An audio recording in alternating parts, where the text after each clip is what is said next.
ce qu'enseigne l'esprit, employant un langage spirituel pour les choses spirituelles. Mais l'homme animal ne reçoit pas les choses de l'esprit de Dieu, car elles sont une folie pour lui, et il ne peut les connaître, parce que c'est spirituellement qu'on en juge.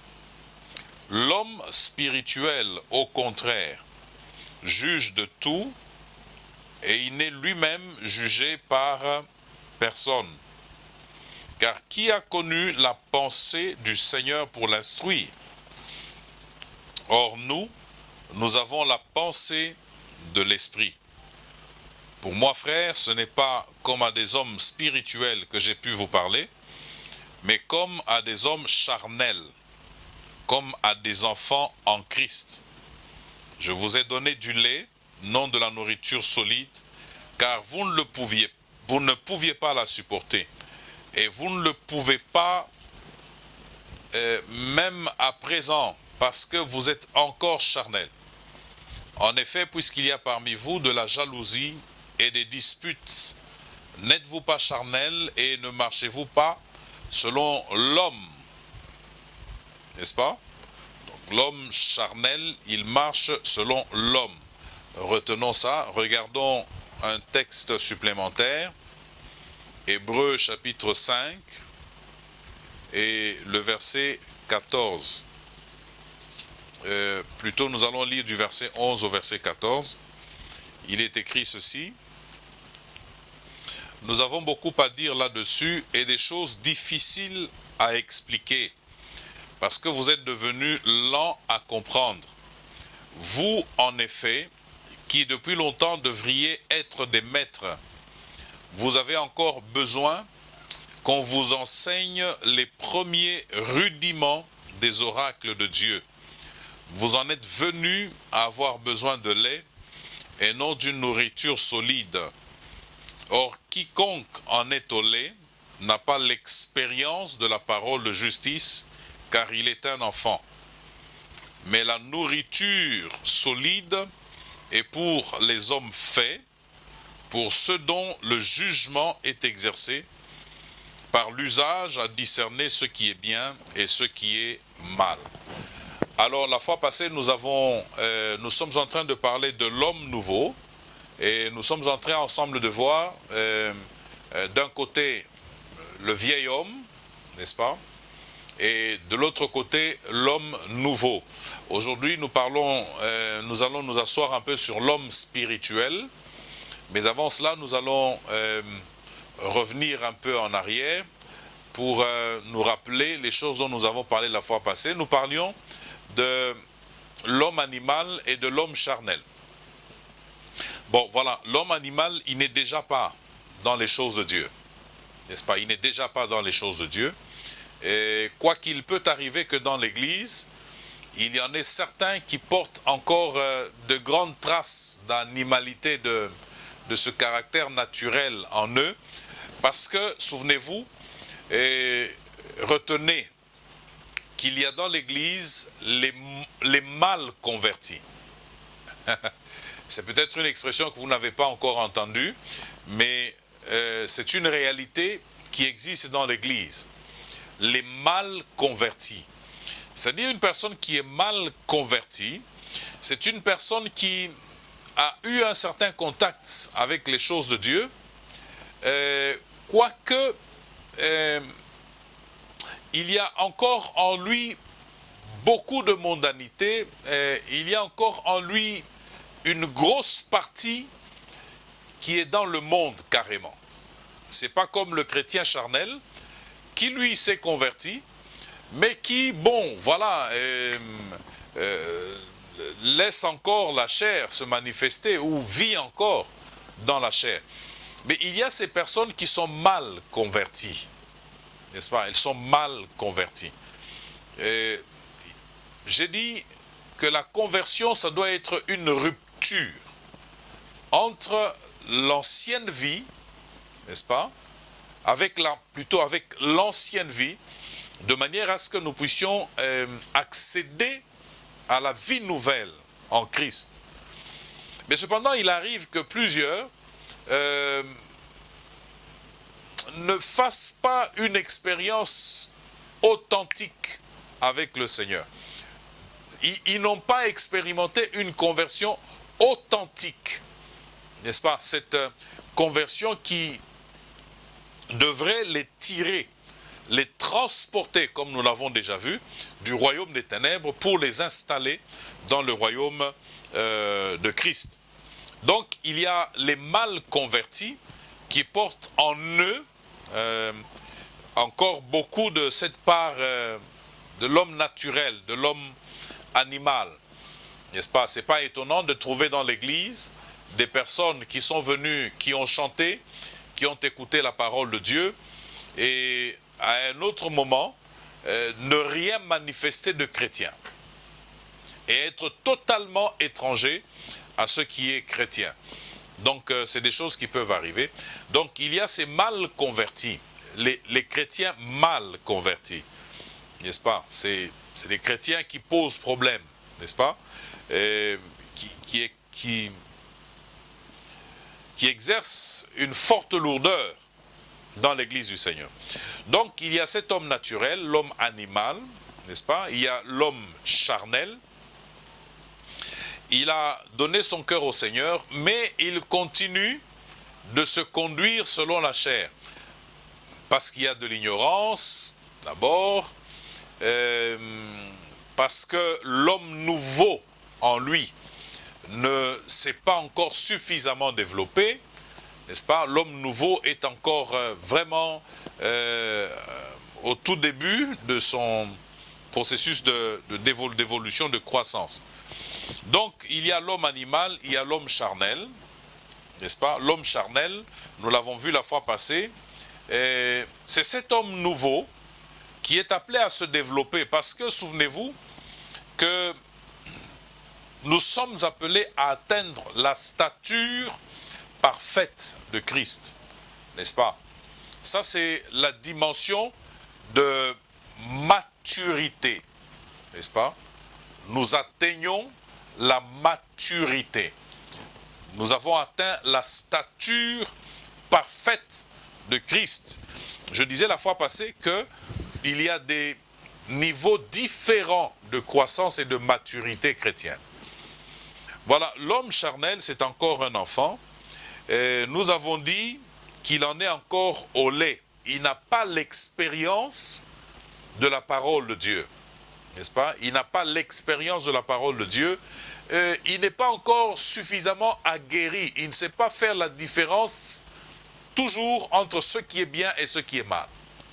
Ça, c'est l'homme charnel. Et nous devons retenir cela.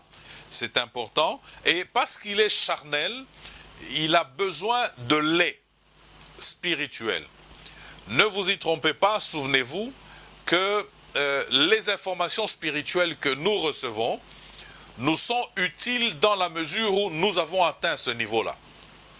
Je peux recevoir des informations spirituelles de très haut niveau, mais si spirituellement, par rapport à ma croissance, je n'ai pas atteint ce degré-là, c'est des informations qui ne me serviront de rien. Voilà pourquoi j'aime toujours donner le conseil suivant. Ne courez pas à la recherche des enseignements sophistiqués.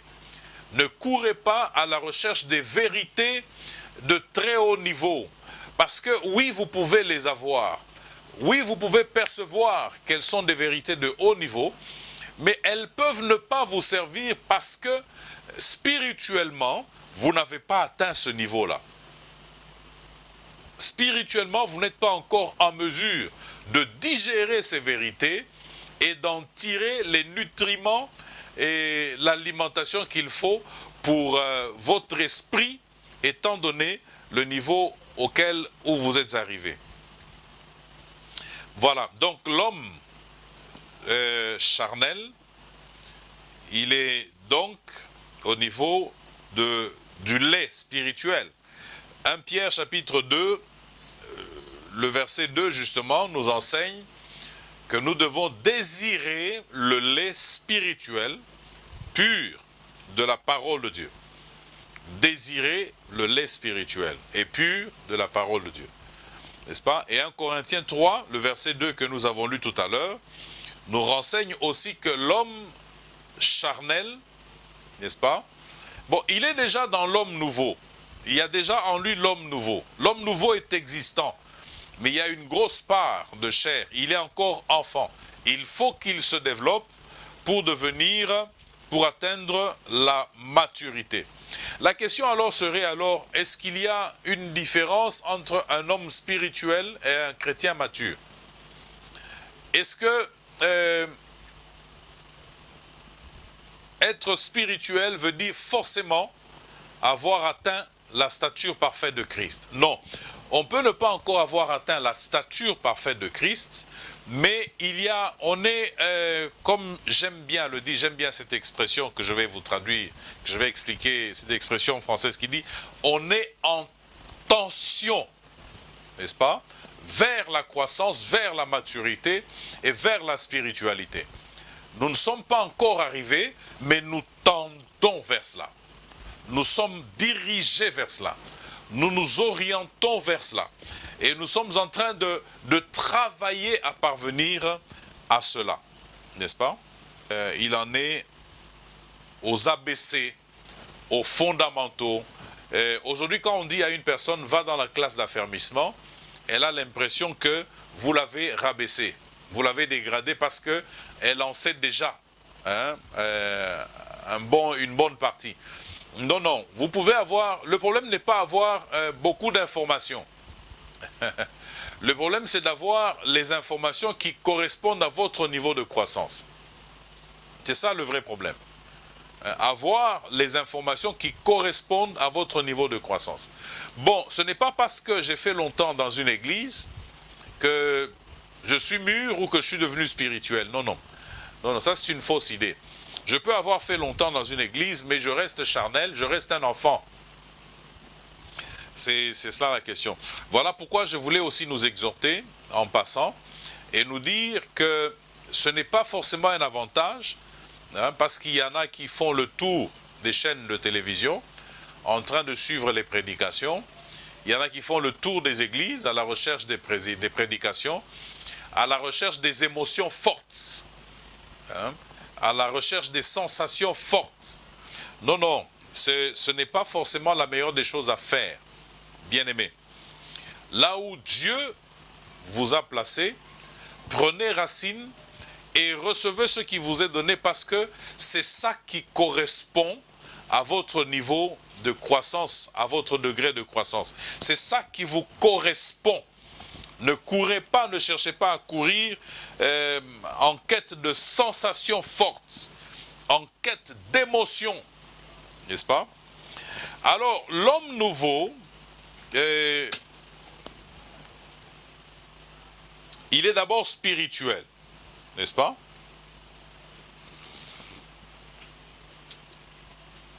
Vous allez me dire, mais pasteur, vous parlez de l'homme spirituel. Oui, je vais y arriver.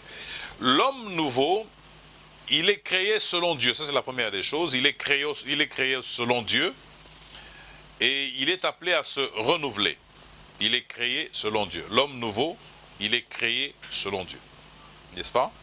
L'homme nouveau, il est créé selon Dieu et il est appelé à se renouveler.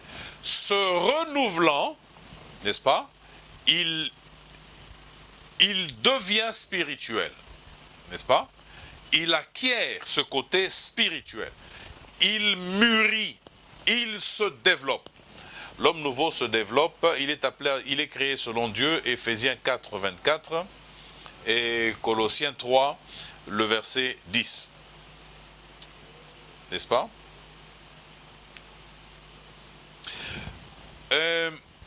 L'homme nouveau est d'abord spirituel, n'est-ce pas? L'homme nouveau, il est d'abord spirituel. Dans un enseignement approprié, nous reviendrons sur cette notion-là, l'esprit, n'est-ce pas?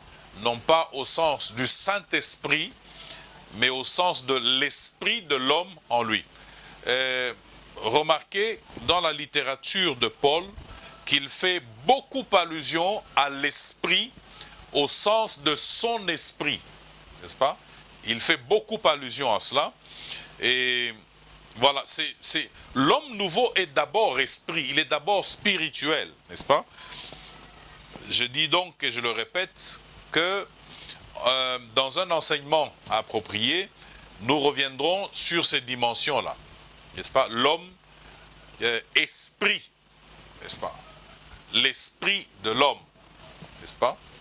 Et il y a certaines personnes parlant de l'homme nouveau qui donnent une définition de l'homme avec laquelle j'ai quand même une petite difficulté. Ils disent l'homme est un esprit qui a une âme et qui vit dans un corps. Bon, c'est une certaine façon de parler, mais je pense que l'on dit homme lorsque les trois dimensions sont alignées. Lorsque les trois dimensions sont ensemble, l'esprit, l'âme et le corps. Dissociés, nous ne sommes pas des anges, non. Nous sommes formés et fabriqués différemment, créés différemment des anges. Donc on ne va pas être comparé aux anges. C'est vrai que nous avons cette dimension-là. L'esprit, n'est-ce pas, qui renaît, qui revit par mon contact avec la parole de Dieu, par mon contact avec l'évangile, par mon contact avec l'Esprit de Dieu, mon esprit qui était mort renaît, il revient à la vie, n'est-ce pas? Et une autre façon de parler de l'homme nouveau et de l'homme spirituel, c'est de dire que l'esprit en moi, mon esprit en moi, sous la domination et la conduite du Saint-Esprit, est appelé à reprendre peu à peu le contrôle de tout mon être. Parce que je n'étais pas en Dieu, eh bien j'étais conduit par mes pulsions, mon instinct, mon âme, mes sentiments, mes émotions, mon intelligence obscurcie, n'est-ce pas? Mon esprit étant mort. Il est vrai que certaines personnes bénéficient d'une connexion du monde des ténèbres, n'est-ce pas? Le diable, d'une certaine façon, rétablit une connexion qui a été coupée quelque part. Et on voit certaines personnes opérer dans le monde spirituel, eh bien c'est simplement parce que leur esprit, n'est-ce pas, a été connecté d'une certaine façon. Ils vivent une spiritualité totalement négative. Hein, totalement négative. Bon, ils sont encore au niveau de l'homme animal, parce que par rapport à Dieu, ils ne sont pas nés. N'est-ce pas? Si le monde des esprits leur permet de susciter leur esprit et d'entrer en connexion avec le monde des esprits, parce que souvenez-vous que c'est par l'esprit, mon esprit, que j'ai conscience de Dieu. C'est par mon esprit que je peux entrer en connexion avec le monde des esprits. C'est par mon esprit que je peux entrer en connexion avec le monde spirituel. Bon, voilà. Nous n'allons pas nous compliquer l'existence en entrant dans ces choses-là. Je disais tout à l'heure que, en temps utile, nous allons avoir un enseignement approprié qui ne parle que de cela, de cette manière-là. Alors,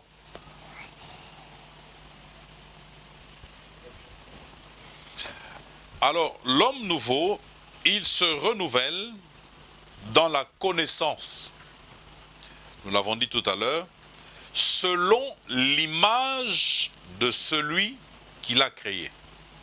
L'homme nouveau, il se renouvelle dans la connaissance selon l'image, n'est-ce pas, qu'il a créé. C'est-à-dire qu'au fur et à mesure que nous nous développons, l'homme nouveau se développe, l'homme spirituel est en train de se développer, n'est-ce pas? L'homme nouveau, c'est l'homme spirituel, je l'ai dit tout à l'heure. Au fur et à mesure que l'homme nouveau se développe, eh bien, il prend au fur et à mesure l'image de celui qu'il a créé. C'est la restauration progressive de l'image de Dieu dans l'homme qui a été perdue, n'est-ce pas, qui a été fanée, qui a été détruite avec le péché, n'est-ce pas? Alors, quand vous regardez dans Jean le chapitre 3 et le verset 6, il y a quelque chose de singulièrement édifiant. Il dit, ce qui est né de l'esprit est esprit. L'homme nouveau est d'abord esprit, n'est-ce pas? Il est d'abord esprit. Jean le chapitre 3 et le verset 6.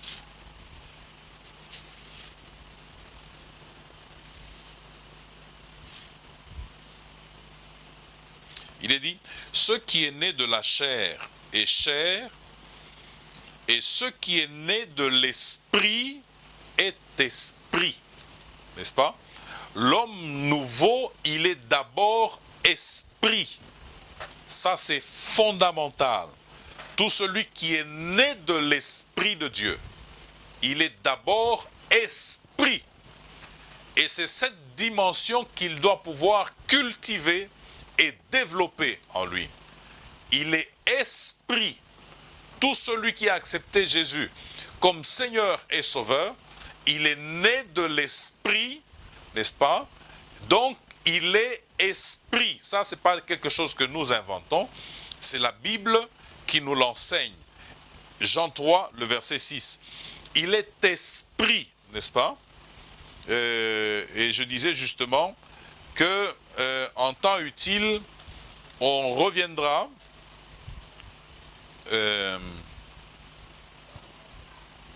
sur ces questions.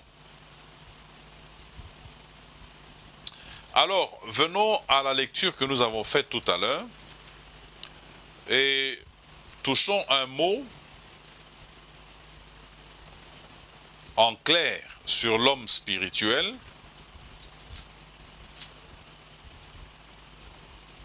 Nous avons dit 1 Corinthiens, le chapitre 2, nous avons commencé là-bas. Voici ce qui est écrit. Or, nous n'avons pas reçu l'esprit du monde, mais l'esprit qui vient de Dieu, afin que nous connaissions les choses que Dieu nous a données par sa grâce. Et nous en parlons, non avec des discours qu'enseigne la sagesse humaine, mais avec ce qu'enseigne l'esprit, employant un langage spirituel pour les choses spirituelles. L'homme spirituel, il est d'abord en connexion avec les choses spirituelles. L'homme spirituel est en connexion, il vit dans les choses spirituelles, ça c'est un. Deuxièmement, il comprend le langage de l'esprit. Il comprend le langage de l'esprit. Parce que l'esprit de Dieu a un langage qui est différent du langage des hommes. N'est-ce pas? Voilà pourquoi il y a des réalités spirituelles qu'il est impossible d'exprimer à quelqu'un qui n'est pas dans le Seigneur, qui n'a pas l'esprit, parce que c'est des choses qui sont dites dans un langage spirituel. Elles sont spirituelles, elles doivent être exprimées dans un langage aussi spirituel. Donc l'homme spirituel, il comprend le langage de l'esprit, il comprend le langage spirituel, n'est-ce pas? Il comprend le langage spirituel et il est aussi en mesure d'utiliser un langage spirituel pour exprimer des choses spirituelles, n'est-ce pas?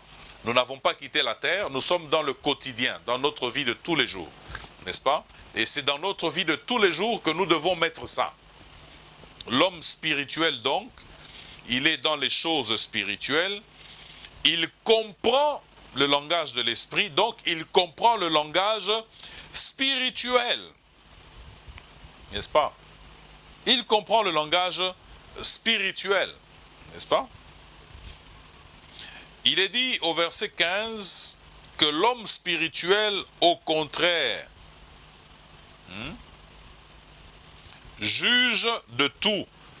Il peut porter un jugement, il peut porter une appréciation sur les choses parce qu'il est spirituel. Étant spirituel, étant conduit par l'Esprit de Dieu, il peut porter une appréciation, juger.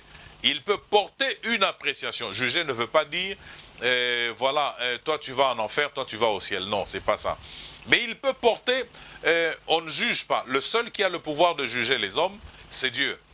Mais nous pouvons porter un jugement de valeur sur ce que fait un homme, sur les paroles d'un homme, sur ses attitudes, sur son comportement, sur sa conduite. Nous pouvons porter un jugement de valeur. Nous pouvons dire ça c'est bien et ça c'est mal. N'est-ce pas? Ça c'est l'homme spirituel qui a la possibilité de regarder une action et de comprendre et de dire c'est bien et de dire ou de dire c'est mal. N'est-ce pas? Et il n'est lui-même jugé par personne. Est-ce que cela veut dire qu'il est au-dessus de tous les hommes? Non, il est parmi les hommes. N'est-ce pas? Mais seulement la vie de l'homme spirituel, c'est un mystère. N'est-ce pas? Regardez ce qui est dit dans Jean le chapitre 3. Le vent souffle, tu en entends le bruit, tu ne sais d'où il vient, ni où il va. Ainsi, il en est de l'homme qui est né de l'esprit, celui qui est devenu esprit, n'est-ce pas? On sait, on le sent, on ne sait pas d'où il vient, on ne sait pas où il va, sa vie reste un mystère, n'est-ce pas? C'est cela, l'homme spirituel. Il n'est lui-même jugé par personne parce que sa vie demeure un mystère. Cela ne veut pas dire qu'il a un ticket signé par Dieu pour toutes les inconduites possibles. Personne ne peut le juger parce qu'il est spirituel. Ça, c'est faux. Ça, c'est le péché. En termes de péché, tout le monde est capable de dire que ça, c'est un péché. N'est-ce pas?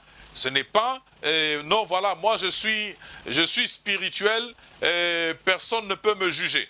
Comme personne ne peut me juger, je me méconduis totalement, personne ne doit me juger. Non, c'est pas ça. Quand tu te méconduis, tu es dans le péché.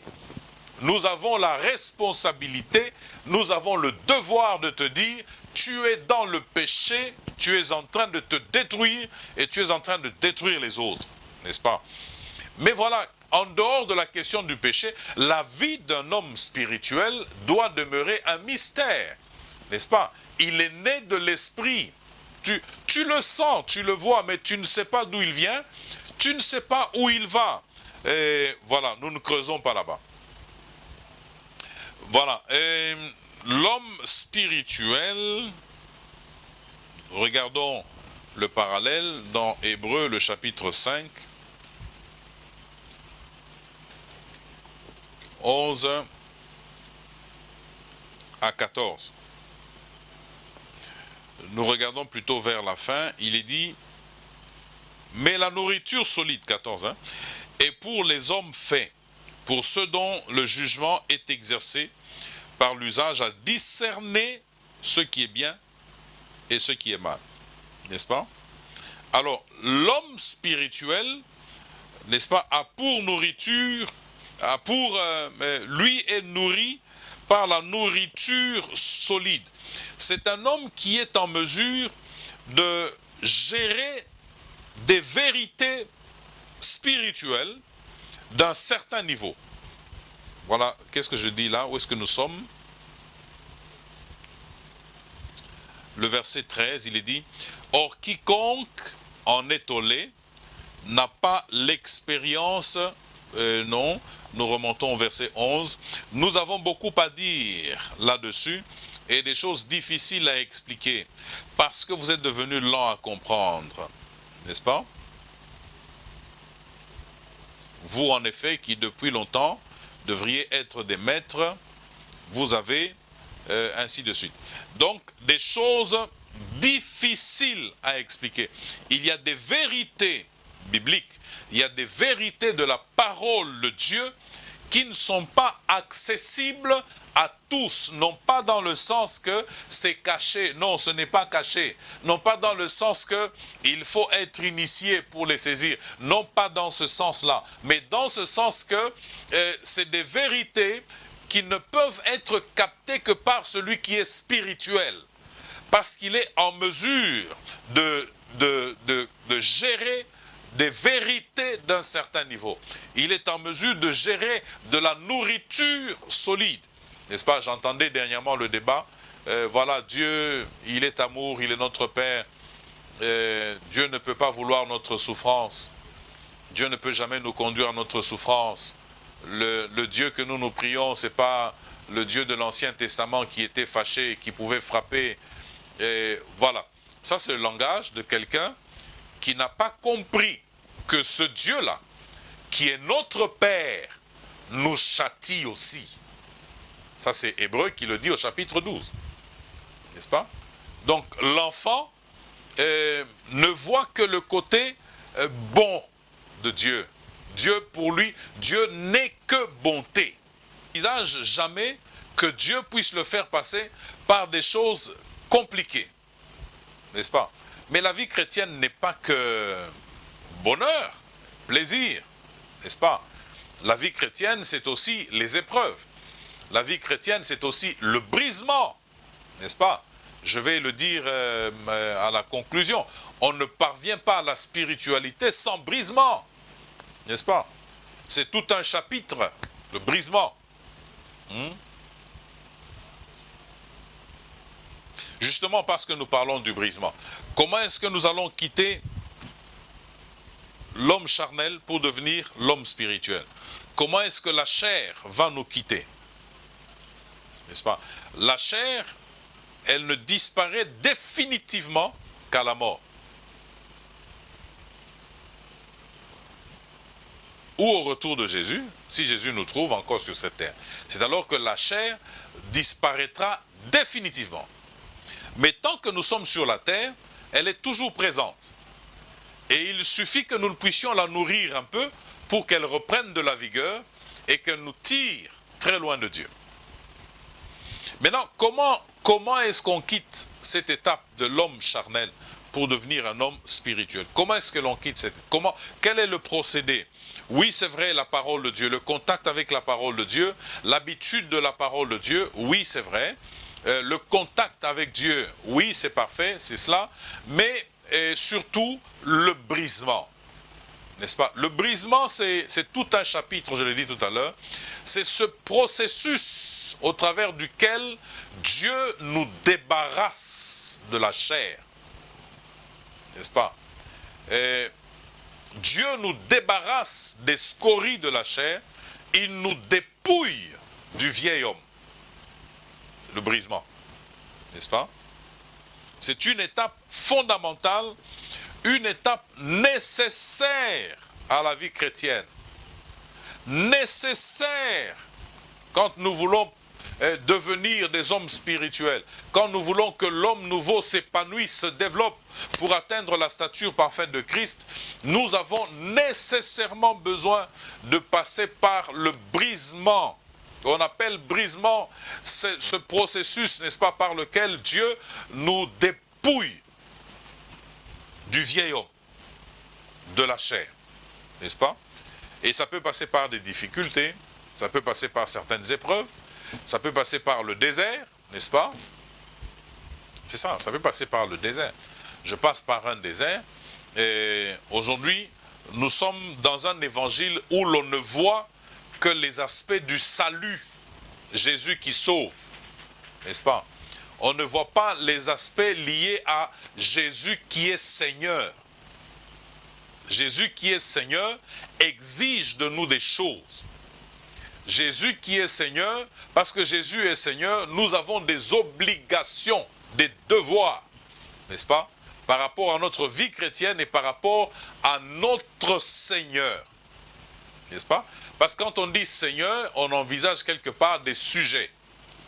Mais aujourd'hui, nous sommes plus dans cet évangile bonbon, évangile facile. Jésus sauve, il nous guérit, il nous bénit, il essuie nos larmes. Gloire à Dieu, c'est merveilleux tout cela. C'est quelque chose de formidable. Mais nous devons retenir aussi que, à côté de cela, il y a le processus de maturation qui nécessite que nous puissions passer par le brisement, n'est-ce pas? Qui nécessite que la vieille nature qui est en nous se manifeste afin que Dieu puisse censurer, afin que Dieu l'amène à la croix pour la faire mourir, n'est-ce pas? Qui nécessite que par moments nous puissions faire des erreurs et que nous soyons sanctionnés pour que nous soyons libérés, n'est-ce pas, de la chair. J'aime bien ce verset dans un proverbe qui dit « La folie est attachée au cœur de l'enfant. » Mais c'est la verge de la correction qui va enlever la folie du cœur de l'enfant. C'est comme cela. C'est la verge de la correction. La correction paternelle de notre Dieu qui retire de nous au fur et à mesure cette folie-là de la chair. N'est-ce pas? C'est à travers ce processus de brisement que Dieu nous délivre de nous-mêmes. Et ça, c'est fondamental. Pour ce soir, nous allons nous arrêter là. Nous nous invitons ensemble à poursuivre. Ceux qui en veulent plus, eh bien, ils peuvent venir sur place, à l'église. Mais nous allons poursuivre justement avec, au fur et à mesure, des éléments. Une brique que nous ajouterons sur une autre, pour compléter totalement ce tableau. S'il y a des questions, posez des questions. Que Dieu bénisse sa parole dans notre cœur. Inclinons nos têtes dans la prière. Prions ensemble. Notre Dieu et notre Père, nous bénissons ta parole dans nos cœurs. Nous la sanctifions. Accorde-nous, ô Dieu, la vie et l'esprit de cette parole. Bénis-la entièrement. Au nom de Jésus-Christ. Amen.